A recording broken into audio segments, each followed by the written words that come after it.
Kamis sore 6 November 2025, cuaca Banda Aceh tampak bersahabat ketika sebuah truk Colt bernomor polisi BL 8973JK perlahan masuk ke lambung kapal feri KMP Papuyu di Pelabuhan Ulele. Tujuannya Pulau Aceh, satu gugusan pulau di ujung barat Indonesia yang sering disebut surga nelayan dan petani kecil. Di atas truk tertumpuk puluhan karung berwarna putih. Supirnya, pria berinisial AN, warga Kecamatan Pulau Aceh, yang mengaku hanya membawa batu bata dan 1 ton pupuk. Tapi jawaban itu justru memantik curiga petugas Ditpolrairut Polda Aceh yang sejak pagi sudah memantau pergerakan kendaraan tersebut. Beberapa jam kemudian di kampung kecil bernama Rabo, petugas mendapati muatan sesungguhnya 26 karung pupuk urea dan 13 karung NPK Ponska dengan total berat sekitar 2 ton.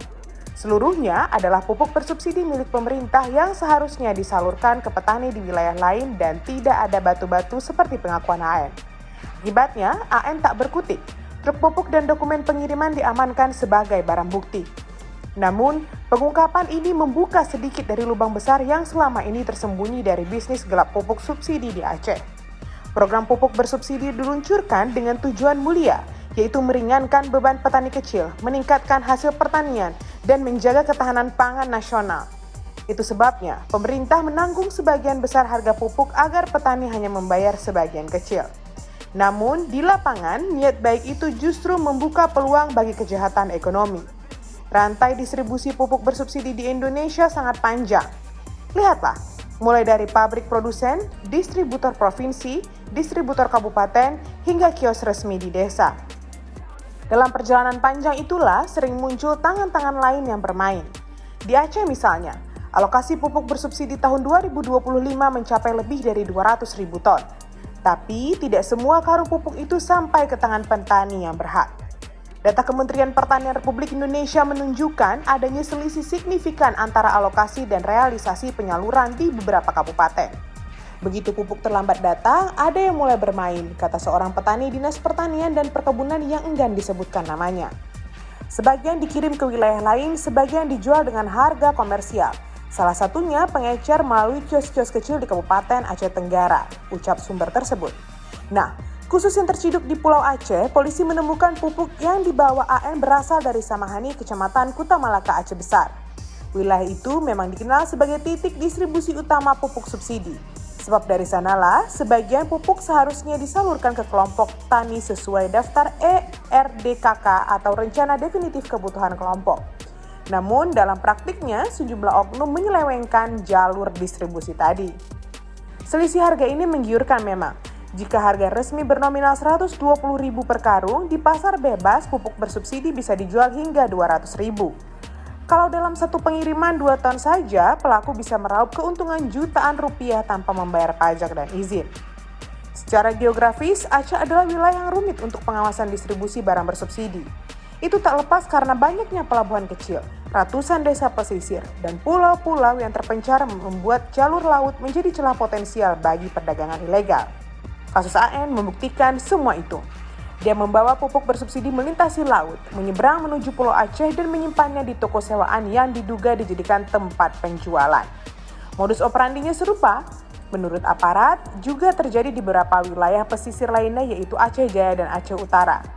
Sistem pengawasan yang lemah, biaya distribusi yang tinggi, serta permintaan pupuk yang meningkat setiap musim tanam membuat pulau-pulau kecil di Aceh menjadi pasar empuk bagi pelaku bisnis gelap ini. Katanya ada pupuk, tapi kios bilang stok habis. Kalau mau cepat, beli pupuk non-subsidi. Harga bisa 3 kali lipat, ujar Yusuf. Padahal Yusuf sudah terdaftar dalam kelompok tani resmi dan memiliki kartu tani. Kami ini yang menanam, tapi kadang malah tidak dapat, katanya lirih. Bagi petani seperti Yusuf, 1 karung pupuk bukan sekedar bahan kimia, melainkan simbol harapan. Tapi ketika karung-karung itu beralih ke tangan pedagang ilegal, yang hilang bukan hanya bantuan pemerintah, tapi juga kesempatan untuk bertahan hidup di tengah harga gabah yang tak menentu. Itu sebabnya akibat perbuatannya bukan tak mungkin AN dijerat pasal 6 ayat 1 huruf B, JO pasal 1 sub 2E dan 3E Undang-Undang Darurat Nomor 7 Tahun 1955 tentang pengusutan, penuntutan, dan peradilan ekonomi serta pasal 110 Undang-Undang Nomor 7 Tahun 2014 tentang perdagangan dan pasal 372 KUHP tentang penggelapan. Ancaman hukumannya bisa mencapai 7 tahun penjara, namun penegakan hukum di sektor ini sering dianggap tidak memberi efek jera. Pemerintah pusat sejatinya sudah menyadari persoalan ini melalui Peraturan Presiden Nomor 6 Tahun 2025 tentang tata kelola pupuk bersubsidi yang diubah secara besar-besaran. Rantai distribusi dipangkas, penerimaan diperluas, dan sistem pengawasan digital diperketat. Di Aceh, pemerintah daerah mulai melibatkan BUMG atau Badan Usaha Milik Gampung sebagai penyalur langsung. Ide dasarnya sederhana, yaitu memperpendek jarak antar pupuk dengan petani, sekaligus memperkuat pengawasan di tingkat desa. Namun, implementasi di lapangan tak semudah di atas kertas. Banyak BUMG yang belum siap, data ERDKK masih belum sinkron, dan sebagian kios resmi kesulitan beradaptasi dengan sistem baru. Dalam celah inilah, jaringan lama penyalahgunaan pupuk bisa kembali beroperasi lebih senyap, tapi tetap menguntungkan. Nah, satu yang perlu disadari bahwa pupuk subsidi adalah simbol niat negara untuk menyejahterakan petani. Tapi ketika niat itu dibajak oleh oknum, yang terjadi justru ketimpangan baru. Mereka yang berhak tak mendapat, sementara mereka yang tamak semakin makmur. Kasus AN mungkin saja hanya satu dari banyaknya praktik culas yang belum terungkap. Di gudang-gudang kecil, di pelabuhan sepi, atau di toko sewaan di ujung desa, bisnis ini masih berdenyut dalam diam. Jika sistem distribusi tidak dibenahi secara menyeluruh, dari pusat hingga gampung, maka pupuk bersubsidi akan terus menjadi komoditas abu-abu legal di atas kertas, tapi gelap di lapangan. Dan setiap kali petani menatap sawah yang tandus tanpa pupuk, karung-karung putih yang seharusnya menyuburkan tanah itu mungkin sudah lebih dulu menghilang entah kemana.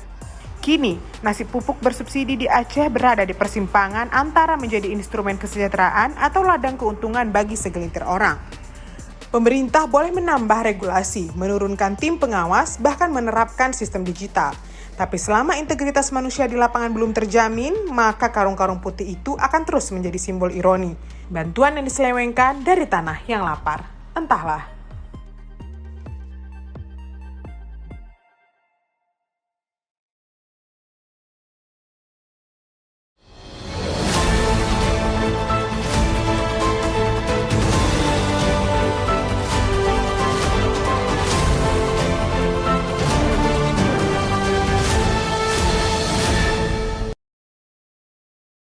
Jangan lupa like, komen, dan subscribe.